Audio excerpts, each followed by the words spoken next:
If you're a 79th Group loan note holder and you've recently received some documents from the joint administrators asking you to vote on a creditors committee but you're unsure what to do, listen carefully. So here's what's happened. You should have received a letter from the joint administrators, and you would have also received 3 key documents. You would have received a proof of debt form, which looks like this. You would have received a vote by correspondence form, and you would have received a nomination form for the creditors committee. Now, I have to tell you, this is not just a tick box exercise. These forms will directly affect how your interests are represented moving forward.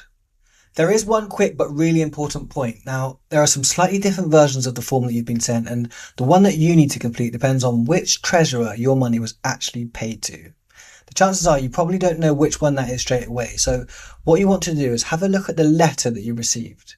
You're looking for a section in that letter that looks something like this, right? So have a look for that, and that will tell you exactly which treasurer your investment relates to, and therefore which form you should be completing. The vote by correspondence form is asking one simple question. Do you want a creditors committee in place or not? Now, for reasons that will become very clear in a second, it is essential that you complete and return this form properly. Most loan note holders won't necessarily know how important a creditors committee is, but what I can tell you is that they play a key role in the administration process. What you'll find is that they're made up of either 3 or 5 creditors or their representatives. They work alongside the administrators, and what members can do is provide key oversight and well-informed input. Some of the committee's main roles include reviewing key decisions, supporting investigations, scrutinizing fees taken from the estate, which is very important because administrators and other professionals get paid first out of the pot that ultimately should go to loan note holders, supporting investigations, tracing assets, and identifying any conduct by directors that may require further attention.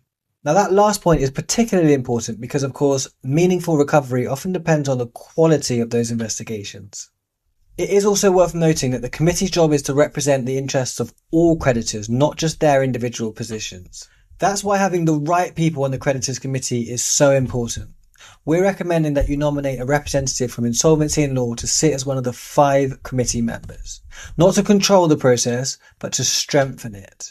We know this procedure inside out. I mean, we're in our 18th year of trading now, so as you can imagine, we understand exactly how they work in practice, not just on paper.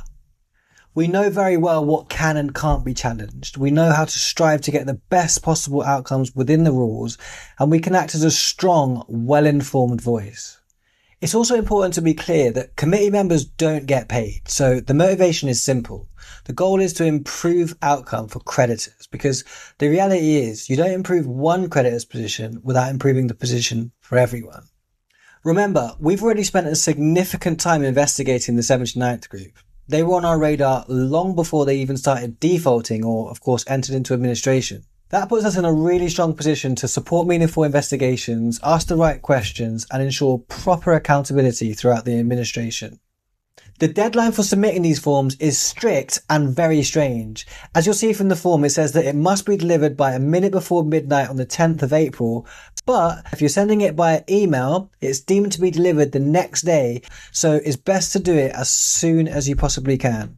If you're unsure which forms apply to your specific investment, or if you've got any questions at all, you can email us at investigations@insolvencyandlaw.co.uk. And if you're watching this on YouTube, there's a link in the description to a landing page that can help you complete your forms properly so that you can support the formation of a creditors committee and make sure that your voice is represented effectively by the right professional.